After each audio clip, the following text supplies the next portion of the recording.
Okay, thanks so much for the invitation. I'm Erel. I'm from Ohio State University, and I will be presenting today a joint work with Thea Stern from University of Washington, whom you know, I'm sure, and Michael Weisbach.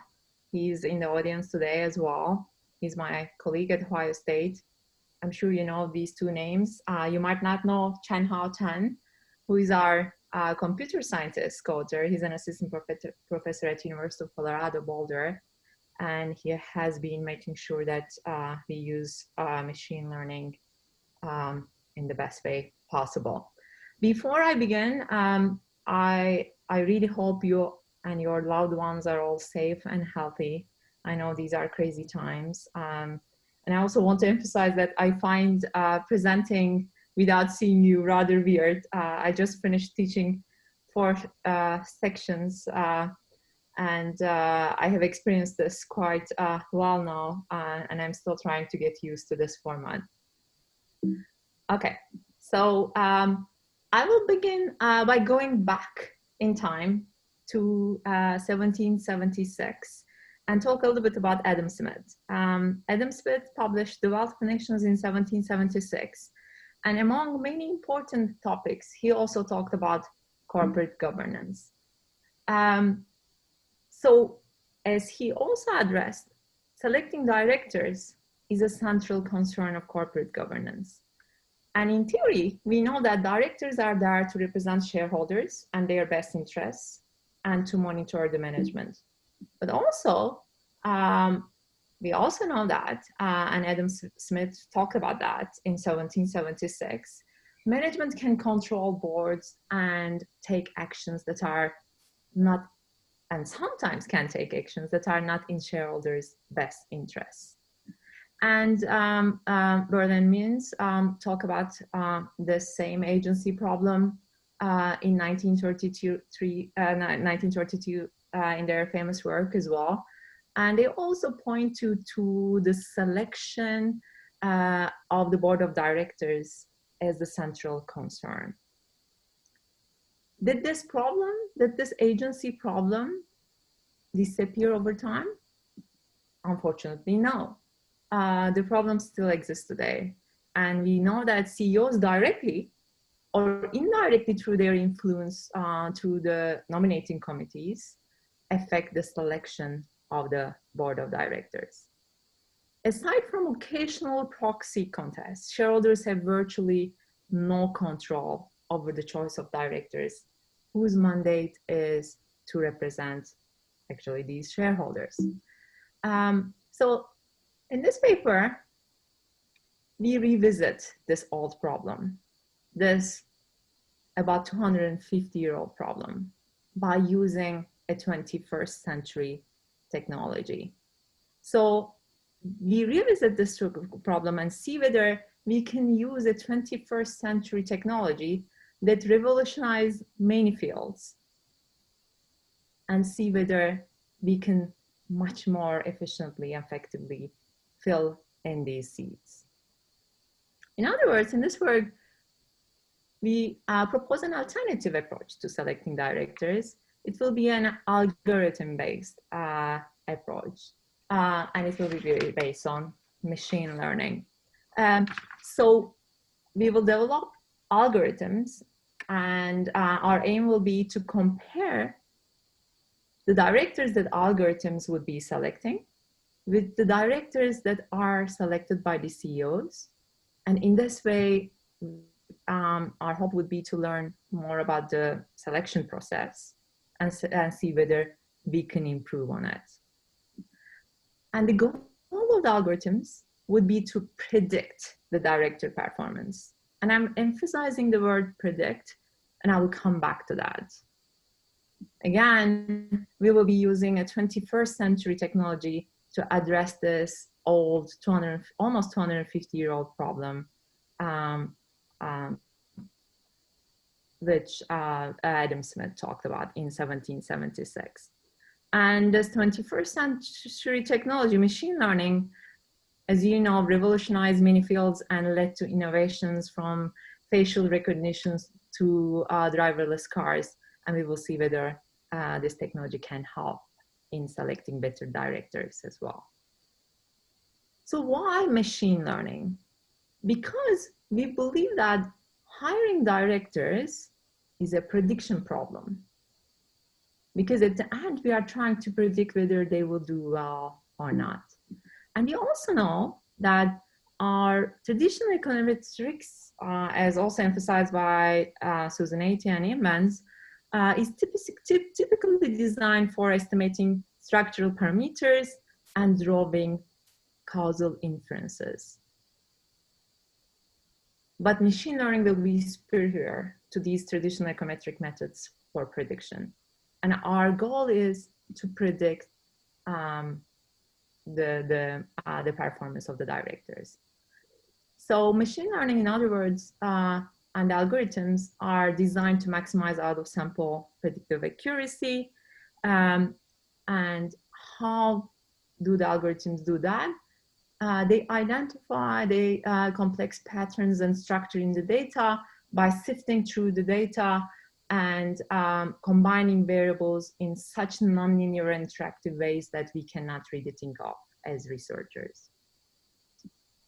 Again, the purpose of the machine learning would be prediction. It would be predicting performance of the potential directors. And I want to pause here and also emphasize that this won't be textual analysis, because when people talk about machine learning, they generally refer to textual analysis. We will be running algorithms to predict. And let me go over this slide, and I will pause and get some questions if you may if you have some. So why do we care about such an algorithm? That's an important question, right? So why do we do this? Mainly for two reasons. First, if we can get machine predicted or directors that are predicted to do well by the algorithms, and compare the performance of these directors with the management selected directors, then this process can give us something about the quality of the current hiring decisions. And hopefully we can also go a step further and look at the difference in attributes of these algorithm selected directors and the management selected directors. We can look at the attributes and see which attributes of directors or boards are overrated or underrated. I want to also emphasize that this is a first pass approach. We will be using publicly available data, and we have been trying to convince various parties to share us some confidential data as well. But so far, we only have publicly available data available on various, resources, as well as some hand-collected data by some researchers. But a more sophisticated data would use some confidential data by companies which would suggest these board of directors, perhaps. The nice thing about machine learning is that as you get more data, you can only improve on the quality of your predictions. And we also see this as a first pass in terms of analyzing many applications, especially in the personnel settings, picking various, people for various positions using machine learning. It could be CEOs, it could be lower rank employees, as long as we have data. And also, I want to emphasize that the problem might be the agency problem here, or it might be some biases, right? These biases might be explicit, or they might be implicit that people don't know about. I'm someone, honestly, who is really scared that machines are taking over our lives. I still like to read my newspaper on paper. But having said that, I believe machine learning could be good at what we humans are bad at, which is picking up signal, discarding noise, and not being biased. And in this way, we believe machine learning might help us or would help us in these agency problems that I talked about and explicit or implicit biases that people have. Ryan, Yes, I can get, Ushu, we have a question. So what would be your measure of performance? Directors work in teams and make joint decisions. How would a director separate his or her contribution from the team? okay. So that's a perfect question and at the perfect timing because that's my next slide. So what do we mean by director performance? That's an excellent question because directors often work in teams as the person just voiced out, and we need an individual performance measure, and also um, uh, they work in the privacy of the boardroom. Okay, that's another problem as well. And we were thinking hard about this measure. And finally, we realized that a good measure of director performance is actually publicly available. For that, we go back to the mandate of the board. And I remember that the mandate of the board is to represent shareholders' interests. And as Harden Zingales in 2017 pointed out, maximizing shareholder welfare is not always maximizing the market value of the firm. And managers should maximize shareholder welfare. Then our decision-making process should involve prediction of how well the directors would represent shareholders. In other words, our measure of director performance will be how well this representation is. And for that, we will be using the votes that the shareholders would get. The votes that the directors would get from the shareholders in their re-elections. So we will look at new directors and follow them over the next year or 3 years, depending on whether the firm has staggered board or the frequency of the reappointments, and see whether the support for these directors from the shareholders through their votes is high or not. In other words, we will look at the percentage of yes votes over yes, no, or withheld votes. And we also know that they act collectively. That's why instead of looking at the actual votes, we will also look at the excess votes. In other words, we will subtract the average shareholder support on the slate where the individual director is. And you can see that you can just think that this is a measure of the popularity of the director rather than the performance of the director. And very often shareholders use just check the box, criteria, or just follow advice from, ISS or other resources. And they do not really vote informatively. And actually that's fine for us. You can think of this as the popularity, that's fine.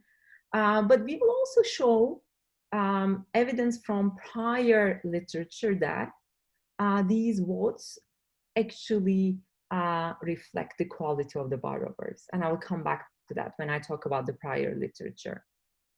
And moreover, this will be our main measure, but this won't be our only measure. So we will be also looking at some market-based measures, stock price reaction to the director's selection, for example, re-election, or we will also look at the measure of the firm, of the performance of the firm as well. And lastly, we are in the process of looking at turnover as an alternative measure as well. Ryan, are there any other? Yes, there are quite a few questions right now. Okay. First, let's see. How can bias be overcome if the data contains them? Wouldn't the algorithm also incorporate bias? That's an excellent question. Okay, I'm getting the questions at the right time, it turns out, because that was my next slide. Okay, so I just told you that human beings can be biased, but the machines are not biased. But there is a problem here, and this problem has been voiced out on the popular press a lot. And it's the fact that the data that we use in the algorithms can be biased. And if it's the case, actually, the algorithms can even propagate the bias. They can increase the bias. And people talk about this a lot. We are very lucky in our setting because the decision maker in our setting on the board of directors, which is the CEO or the nominating committee, is different from the evaluator of these shareholders. Okay, so and in many settings it's not the case, and in that way you propagate the bias. But in our setting, because the decision maker and the evaluator are separate entities, we should be fine in terms of propagating the bias, or we won't be subject to that, because these two parties will have different biases if they have. And also, we should also remember that our benchmark is not zero bias here. Our benchmark is the bias of individuals. I think people forget about this when they criticize algorithms in terms of bias propagation. Ryan, please stop me if you have any more questions. Otherwise, Yes. So how could you measure performance of algorithm selected but not actually appointed directors? That's another great question, which I will come back later. Okay. For now, I will show you the results for the directors that are appointed, but then I will come back and do everything with considering potential directors as well. We will definitely consider that. Okay, next question. What kind of companies do you select for the analysis? Would it include companies where a few majority shareholders influence board elections on account of factors other than performance? Okay, we will be looking at every company for which we have data, but these companies will generally be larger publicly traded companies because of the data that we have. But we will be controlling for all those factors that you talk about, and they will be going into the algorithms. Let me talk a little bit about the related literature and talk about data and get more questions about the data if you have some. Okay. So you want to hold off on data questions? Yes, please. Okay. Okay. So about the related literature, I will be very brief, given that I can get more questions on other things. So there is a big literature on director selection and director elections. I would like to talk a little bit about the literature on director elections because the findings in this literature, they justify our choice for the performance variable. So for example, the first three papers that you see, Kai et al., Fisher et al., and Iliev et al., they all show that cross-sectional variation in shareholder support does in fact reflect market's perception of the director quality. For example, they find that vote totals predict stock price reaction to the turnover, subsequent turnover of the directors. Moreover, director re-elections appear to have real consequences as well, and that have been shown in the literature by the papers that you see on the slide as well. For example, Foss et al. Find that when directors are closer to getting re-elected, they are more likely to fire CEOs. They are more likely to do their jobs when they are up to re-election. Agarwal et al. Paper find that directors with low relative support are more likely to leave the boards later. And Artemer et al. Paper find that when votes are withheld from directors, that these boards attempt to address shareholders' concerns more.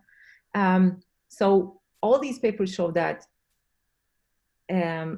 votes actually are very meaningful when you want to look at the performance of the board of directors. Okay, so there is an increasing use of machine learning in economics. Sandel Munanathan and his co-authors have various papers. In one of them, they show the usage in judicial decisions and find that you can have superior bail decisions if you let the machines decide. They also have some evidence on the application in the healthcare industry as well. Last but not least, our paper is related to an extensive literature on personnel decisions and the usage of discretion versus algorithms in these decisions. Starting in 1954, people started arguing that if you don't use test-based evidence but just judgment, you end up getting worse candidates than you would if you were to use simple algorithms or tests. Okay, finally the data. So we will try to use all the data that we can get on the directors, boards, and firms, and the data variables that we use are all in our paper, and there are hundreds of variables. It's very important to understand the following. So we are looking at the decision of the nominating committees when they pick these potential candidates, okay? So that's why it will be very important for us to use data that's only available to them when they consider a single, a potential director, okay? And for example, think about ISS recommendations. ISS recommendations would come after they decide after they consider a given candidate for this position, and that will not be an ex ante variable. Okay, so we will have data on 25,000 new directors with shareholder support data. We need that, the votes in their re-election between 2000 and 2014. This 15-year-old data, 15 years of data will be divided into two sets for us. The first set will be our training set, which will be covering 80% of our data, and that's typical in this literature. It's 2000 to 2011. So we will use all these variables in our algorithms to train our algorithms using the first 12 years of data. And then we will use the next 3 years for which we know everything about the appointed directors to test the predictions of our data. And that will be the test set between 2012 and 2014.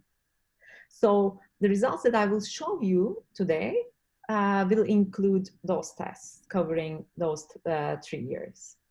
And as I said, we will have very detailed data on firm, board, and director level characteristics. Our outcome variable will be the excess votes on the re-elections of these new directors, and they are independent directors. That's very important. And excess vote will be calculated as the shareholder support over yes, no, or withheld votes minus the average support of the slate that the director is on. We also do the absolute shareholder support and firm profitability, and we also look at cars, as I said before, and we are working on turnover. Right. Yes, we have several questions. One, just to clarify, does the training set of data include individuals who are not in the existing pool of directors? No. Okay. Not this one. I will come back to that. Yes. Is the training samples highly related to the business cycle? This is a comment.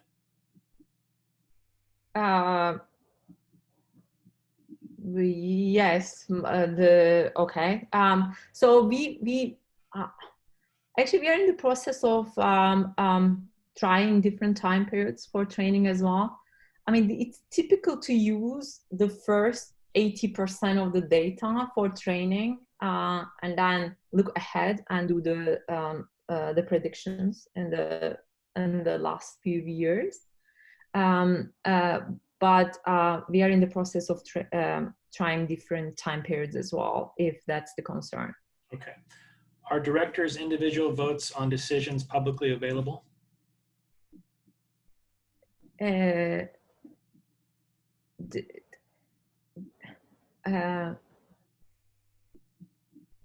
Yes, they have to. These are public firms, and they have to disclose the percentage of votes and everything to people. Yes, and there are data sources where you can get this data, like we did, right? So the data that we use is not confidential. You can buy this data. ISS provides this data. There are about 5 or 6 other questions that are more general. Okay. Should I go on, or should I get the I questions? think they're kind of more, I think a lot of them are very general about the general idea. So maybe this is a good time. Okay. Do you care about the difference between the best candidate and the second best candidate picked by the algorithm? I'm sorry, Ryan, you are cutting out. I do care about the difference. Yes. Sorry. Do you care about the difference between the best candidate and the second best candidate picked by the algorithm? So you will see, we will rank them, and at the end, actually, let me tell what I will tell the last now. We don't want to replace the human judgment, and we aim. Our aim is that this will be used to augment the human judgment.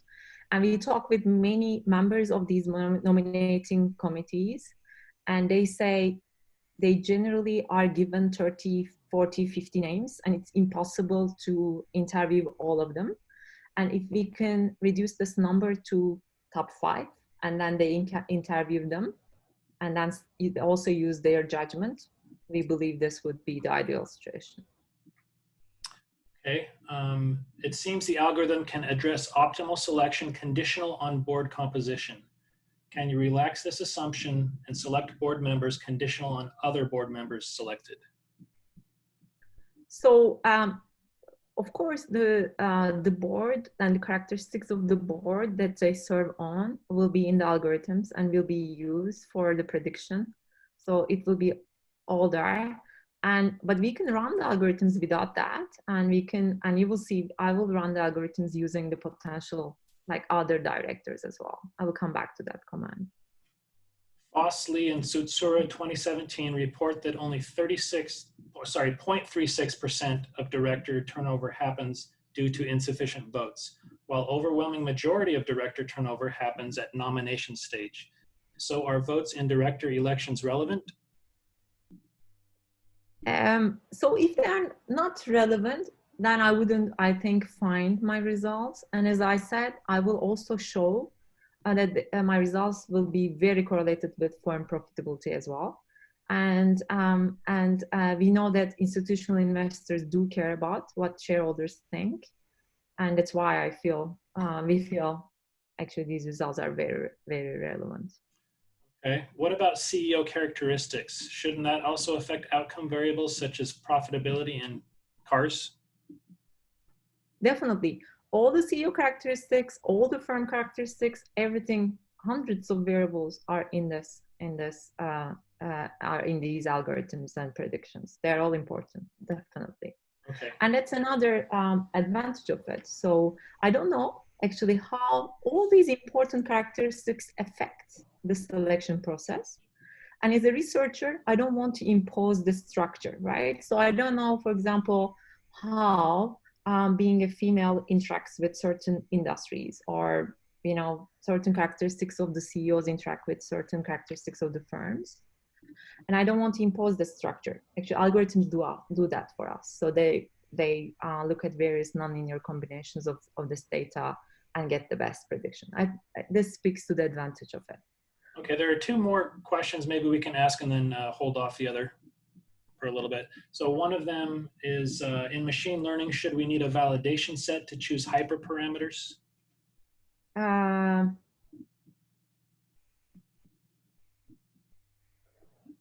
I have to think about this. The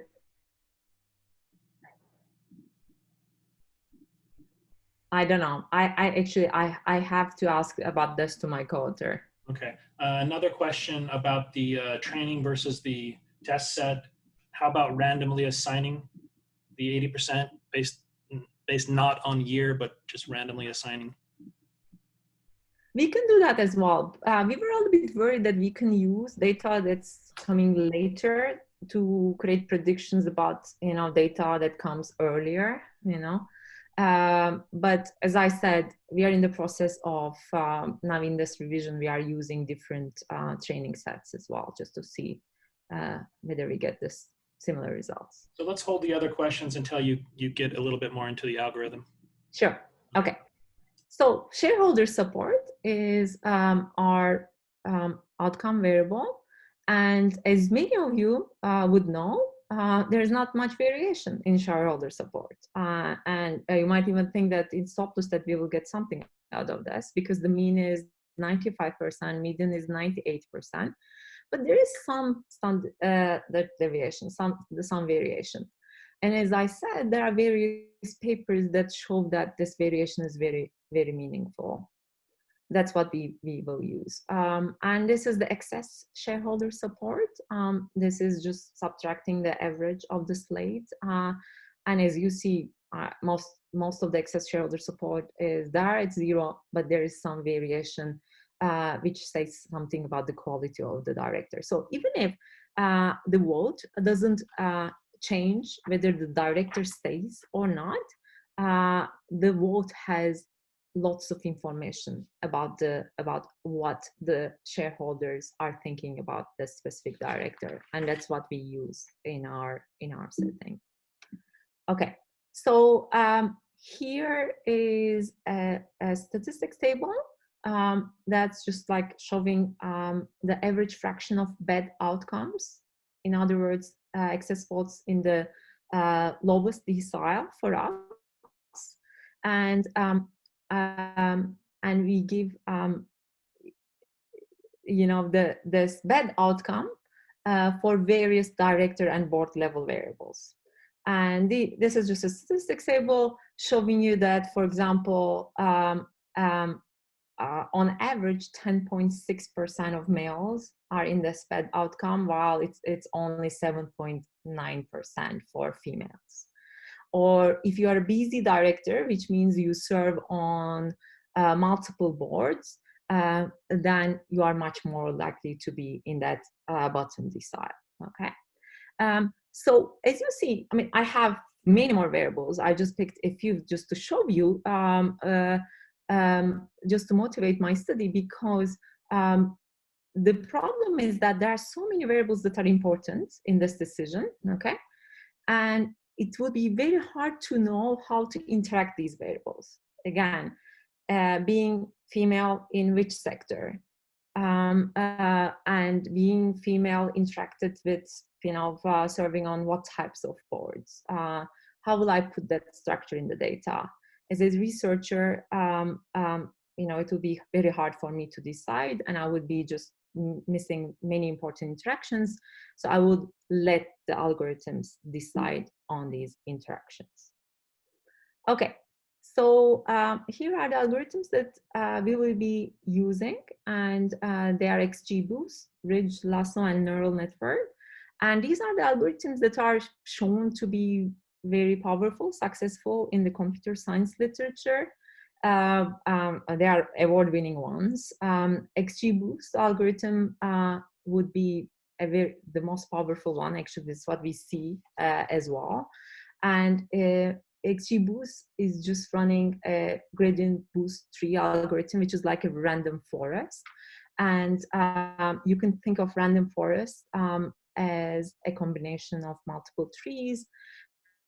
And intuitively, a single decision tree will represent a flow chart, and selection of each node will maximize the information gain. Ridge and lasso will be OLS with some regularization term added, and neural network is structured in layers of neurons connected in a system. And there will be some hidden layers with some nonlinear functions in between. We will also estimate an OLS on this training set between 2000 and 2011, and the OLS that we estimated is in the paper. You can look at it. As I said, I use variables that are available ex ante with firm fixed effects. This is an unfair competition because we know that OLS is maximizing the in-sample fit, and it's deemed to fail out of sample. And we will see that in our exercise as well. And again, I will train my algorithms using these algorithms using data from the first 13 years of my sample, and then I will use the last, I'm sorry, from the first 12 years of my sample, I will use the last 3 years to test my predictions. Okay, finally, I can show you some results. So here in this table, you see how the OLS and the algorithms do in terms of prediction. Again, here I'm using 2012 to 2014, 3 years of data. I trained my algorithms using the data before. Now I ask my algorithms to predict the performance of the new directors in these 3 years. And then I sort those predictions. And here on this table, I'm looking at the directors that are predicted to do very well in the bottom and to do worse in the top panel, okay? The 1 percentile of directors versus 100 percentile of directors. And then I know the actual performance or the observed performance of these directors because I know how they performed in these 3 years, okay? Those 3 years of data I use just to see whether, you know, my predictions do well. And let's skip all this now. Let's look at XGBoost.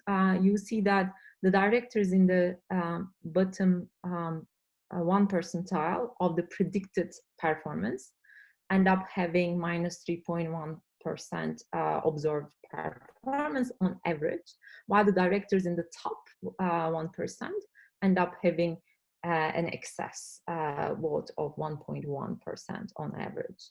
And if you look at the OLS results, it's 2.38% versus 0.6%. So OLS is doing a very poor job. And Ridge, Lasso, and neural networks, they do a pretty good job as well. Actually, this graph is showing you better the relationship between predicted excess votes, or in other words, predicted performance versus the actual performance. And as you see, the actual performance, which is the mean excess votes across all these deciles of predicted performance, it's almost monotonically increasing with the predicted excess vote decile. So all these like monotonically increasing lines show my results from the algorithms, and the dotted gray line is OLS, and you can see how poorly OLS is doing. But this is not surprising. As I said, it's an unfair competition because we knew that OLS was going to do not well out of sample. Right. Any questions? Yes, questions. One was about, do you use a linear regression? You talked about that. Can you clarify what the benchmark is and how do you define the bias? I guess the benchmark that you're using across all of the models. Oh, the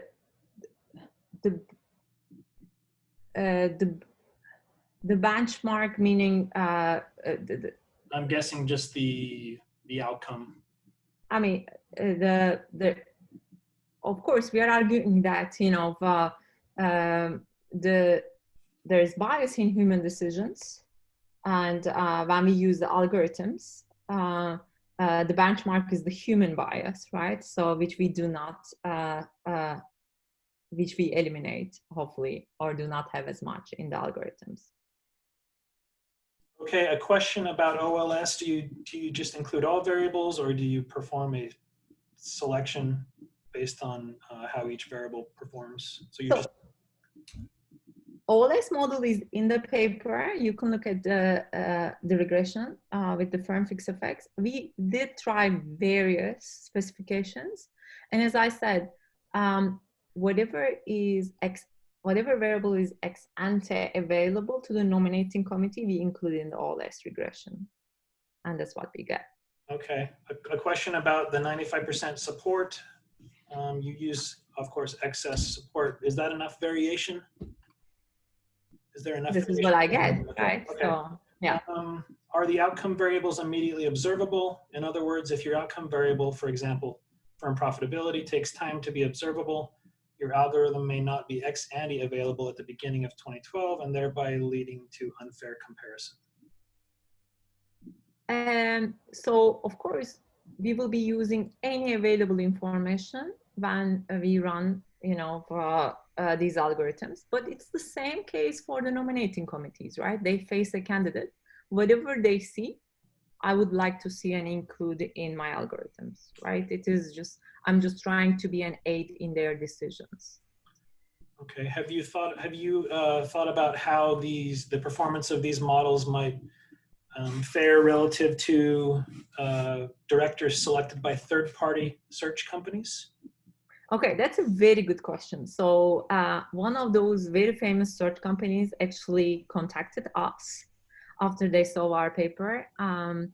And they said, you are showing what we have been trying to tell these people for a long time, and let's work together. That's what they said.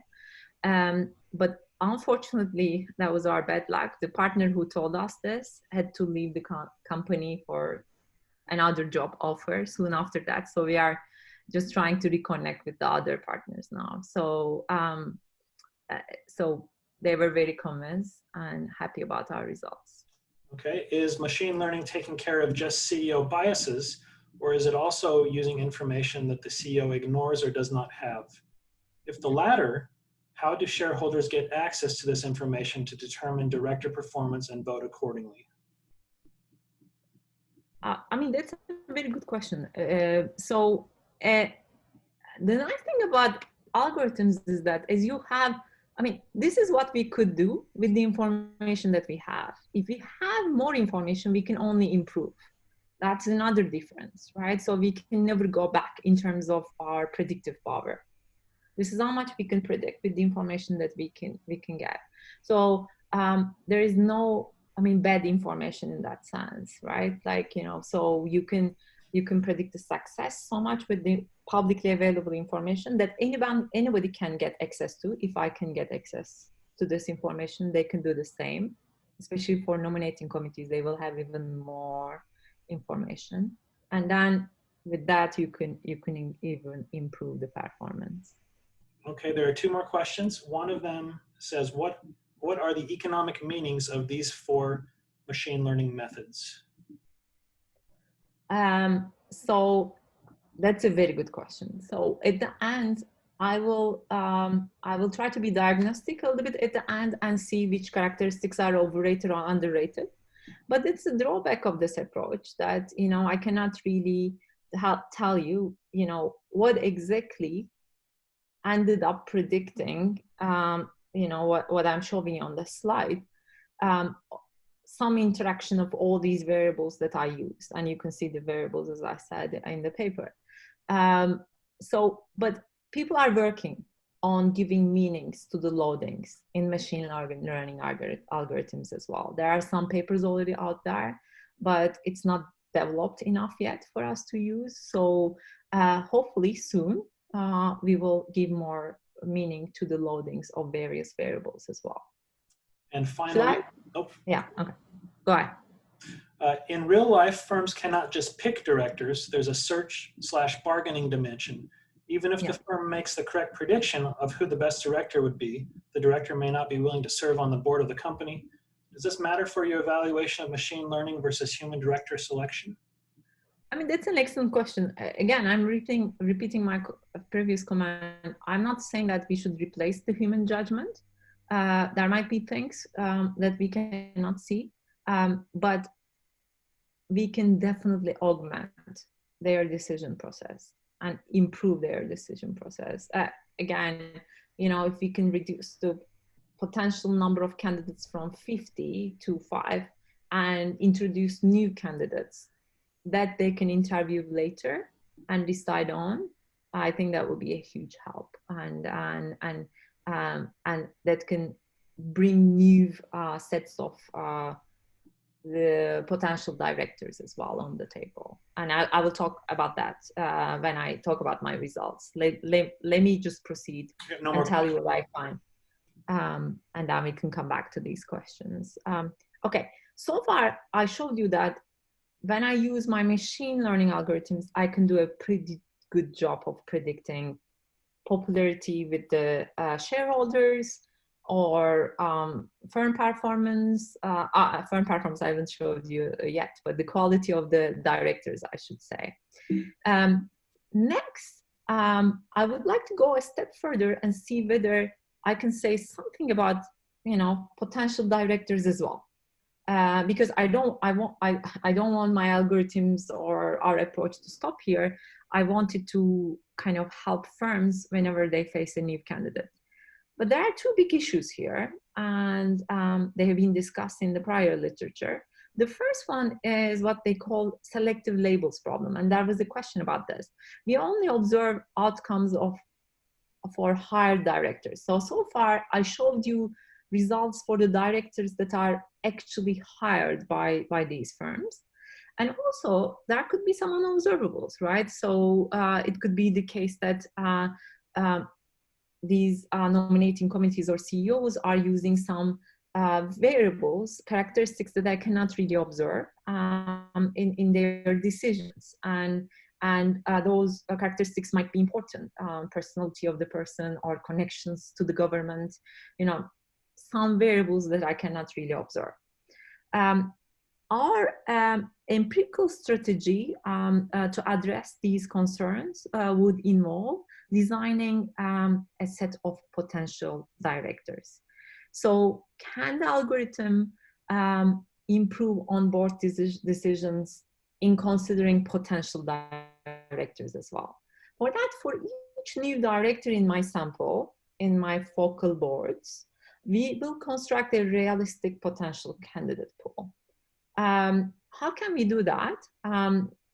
Unfortunately, we can only use data that's available to us, and that data comes from directors who joined boards in other firms. So we will look at directors who joined nearby and smaller firms around the same time. Nearby meaning within 100 miles, around the same time means a year before or year after. Why? Because I know that these directors were available to join a new board, and they were willing to travel to that location for board meetings, because I'm looking at within 100 miles of the headquarters of the focal board, focal firm. And they are willing to accept to us because they just joined like smaller boards, and generally directors prefer, because of the prestige, to join larger boards. That's why we put the smaller firm constraint. And we actually did do some robustness with this potential candidates pool. We did look at within the same industry, and we are in the process of using some matching techniques as well. So what will I do with these potential directors? I will look at them and use their individual characteristics with the characteristics of the boards and the firms that they joined, and see how they will be doing, okay? And I will be using their predicted performance with their own individual characteristics and the characteristics of the boards and the firms that they could have joined, my focal boards or focal firms, including the committees and everything. But one thing that I don't know is the outcome for these potential candidates. Although I do not observe the outcome or the label for these potential candidates, meaning the votes that they would have received in those focal boards, I know they're what they call in this literature quasi-labels, their performance on the competing board that they joined, okay? And this will be a noisy measure, but it will be a measure of how they could have done in this board. Because I know that directors that are generally doing well, they do well in multiple boards. The median standard deviation in performance for directors who join multiple boards is only 0.02. That's why, although a noisy measure, it will be a measure of the performance of these potential directors. And at the end, I'm not doing a causal inference here. So I will use these quasi labels, meaning the performance on the competing board, only as an indication of how alternative candidates could have performed in this focal board. And what do I do here? Actually, this is a little bit detailed. First, I will look at my focal board of directors in my sample, for which I just showed you the predictions. I will rank all these hired directors according to their predicted performance out of sample, okay?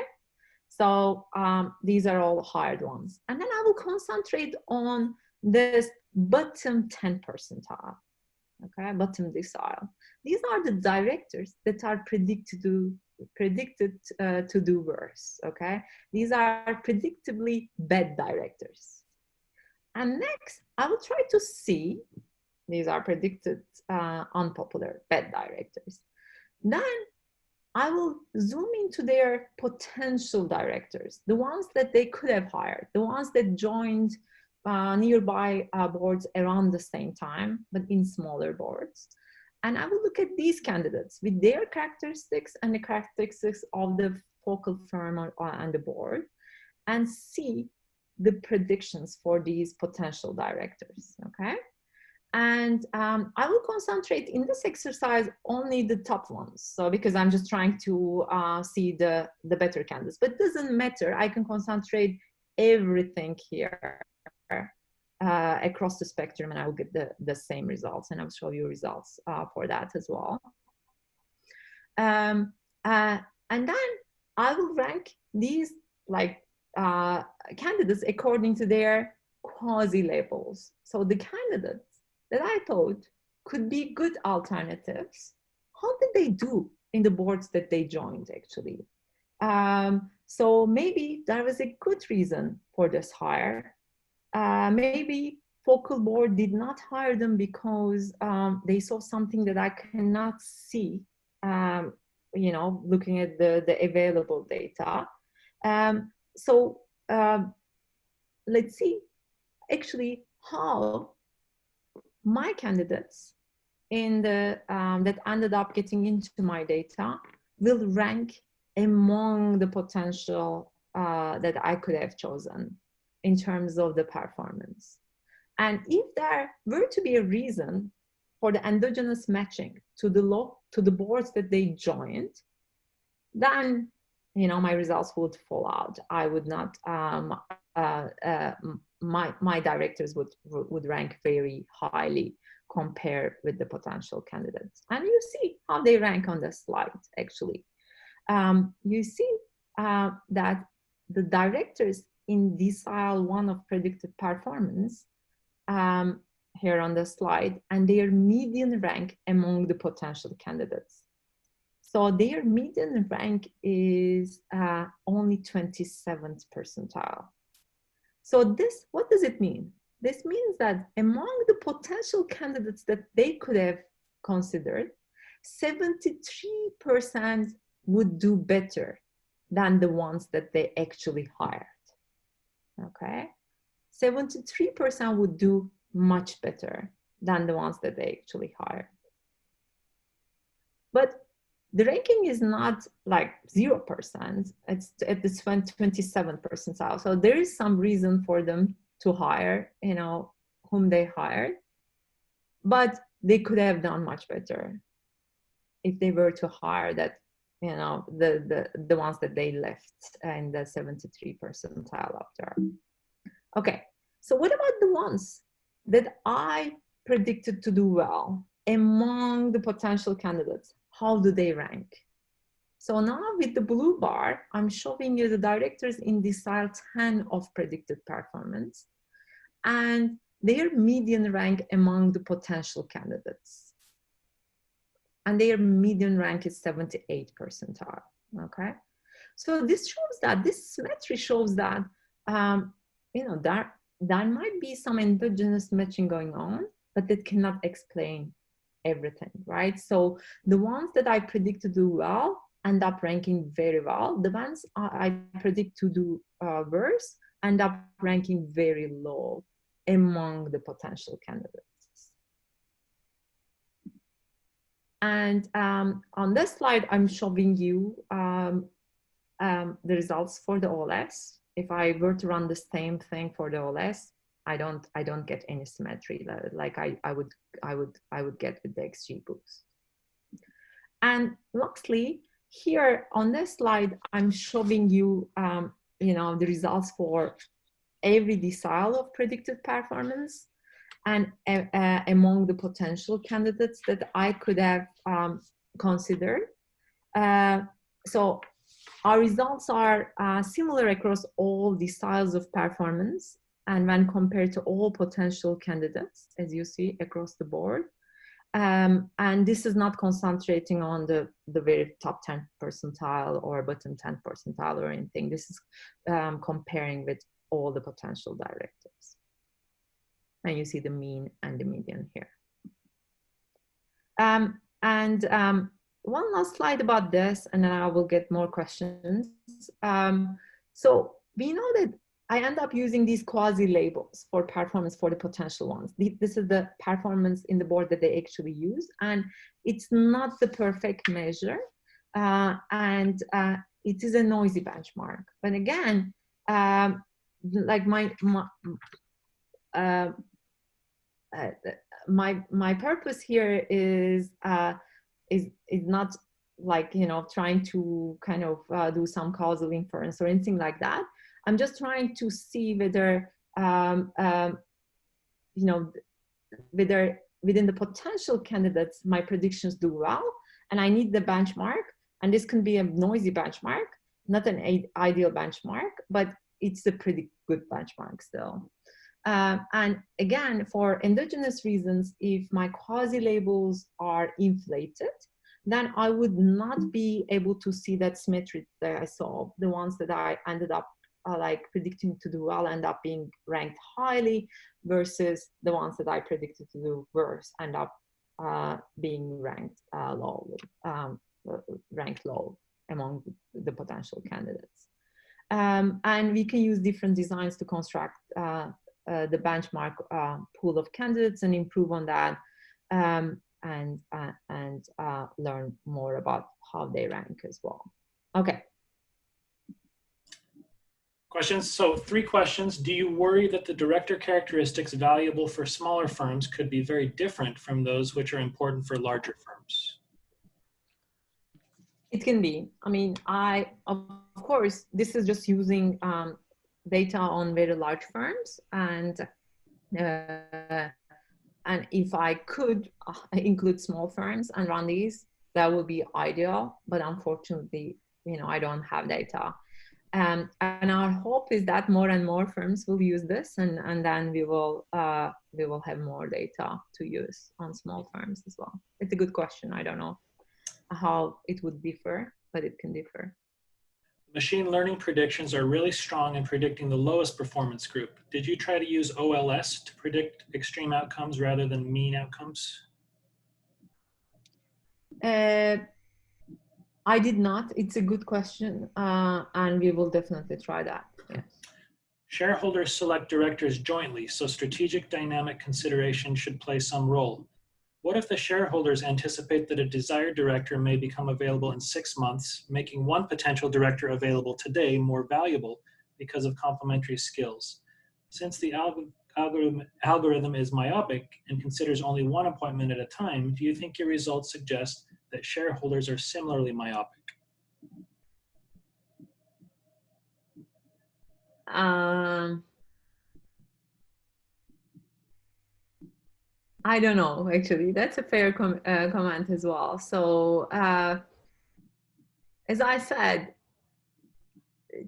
I mean, that could be other constraints and reasons for these selections that would kind of affect the human judgment, and we can incorporate those as well. So I'm not saying that we should replace human judgment, but we can learn a lot from these algorithms for sure.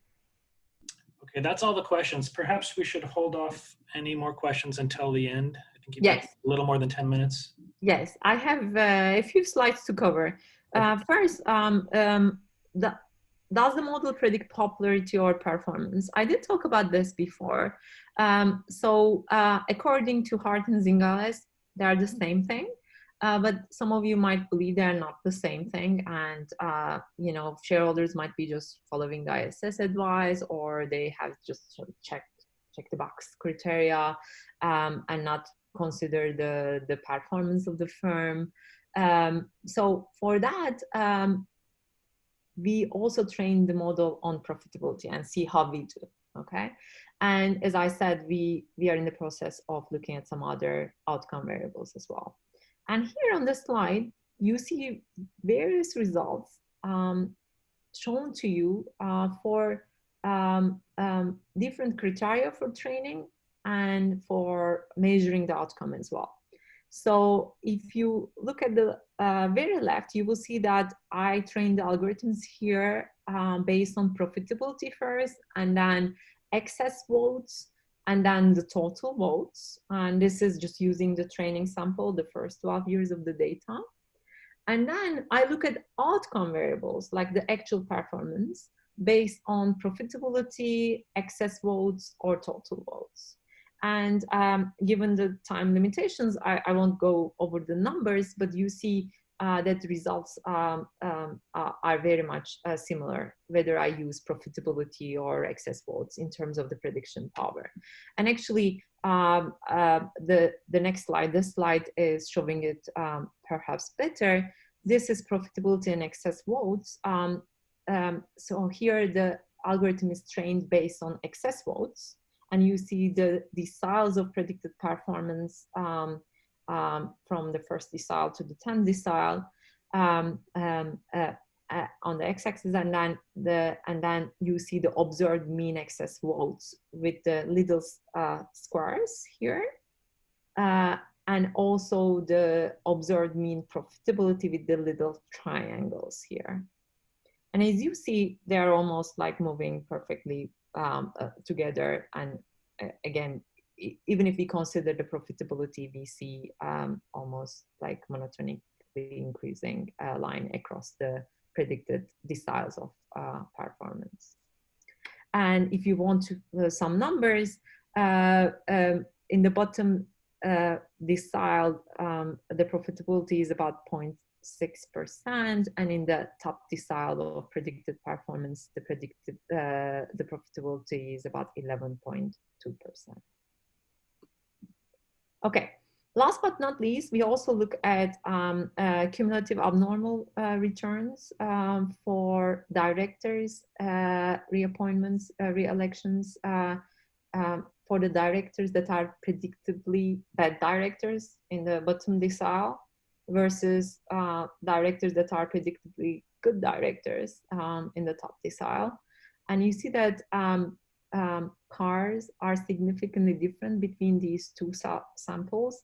The first one gives us a CAR of minus 1.94%, and the second one, the top performance, gives us a CAR of 0.75%. But I would like to emphasize that the number of observations is rather low here, because it's really hard to get data on when exactly they were reappointed, and the exact timing would be very hard to get. Okay, so last but not least, I would like to tell you a little bit about what we learn from these algorithms in terms of some overrated and underrated features of these directors. Okay, so unfortunately, machine learning will not give us a loading on various variables. Okay, but we can try to use our predictions for some diagnostic purposes by perhaps focusing on these predictably bad directors that end up getting selected and comparing them with the predictably good directors. And we can do the same thing on the other side as well when we look at the underrated features. So if when I compare predictably bad directors that were selected to the ones that they omit, they skip, we see that some overrated features are being male, having a large network size, having a finance background, and a number of previous and current board seats, having served on many boards before or currently serving on many boards now. And these results, as you see, are very consistent with the view that these directors are coming from this old boys club in which men who have sat on many boards end up selecting their friends for these positions. And there could be two reasons for this. It could be the agency issue that we talk about, or it could be that these nominating committees might be trying to pick the best candidates, but because of the biases that they are not aware of even themselves, they might be just like only looking at the candidates around them. And actually, these results also speak to what institutional shareholders have been telling firms for a long time now, that directors who are not old friends of the management and come from various backgrounds could be better directors. Some CEOs noticed the importance of diversity in their boards. And here is an example from Glenn Kalman, CEO of Redfin. He says, Redfin has recently completed a search for new boards, and we had to change our process, soliciting many different sources for candidates rather than relying exclusively on board members' connections. If you don't pay attention to diversity, you will end up hiring people who are nearest at hand, who have had similar jobs for decades before. This is how society replicates itself from generation to generation in a process that seems completely innocuous to those who aren't the ones shut out. So just to conclude, so as you just saw, we use the selections from the algorithms to understand the decision-making process in these boards. And we use this 21st century technology, machine learning, actually to confirm something that we have known for over 200 years, almost 250 years. So are we back to square one? Hopefully not. Although our algorithms confirm our priors, they also provide a tool for change as well. As I said before, we are not trying to replace the human judgment, but hopefully by striking the right balance in the division of labor between humans and machines, by getting some help from the machines as decision aids, we can improve the current board selection process. Thank you.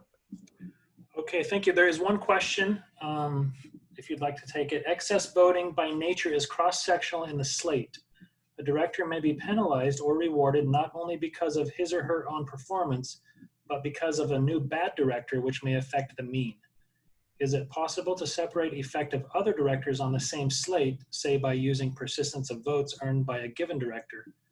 Would machine learning prediction change if you use mean votes? So, okay. We did do everything with the total votes as well, and we see similar predictions. So that would, I think, answer the question. And because people were concerned about the good boards versus bad boards, and the mean of the slate, that's why we decide to use the excess votes. But everything is robust to using the total votes as well. And I also talked about the alternative measures, and we will be adding the turnover measure as well soon. Okay, there's one final question, and then I think if anybody has any more questions, they can email the authors. So, does the algorithm assume that shareholders are randomly assigned to firms? Do some firms have systematically negative excess votes? Do you consider pairwise characteristics of firms and directors?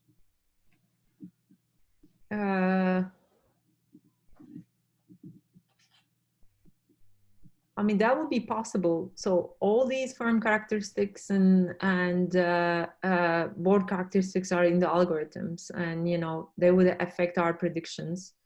And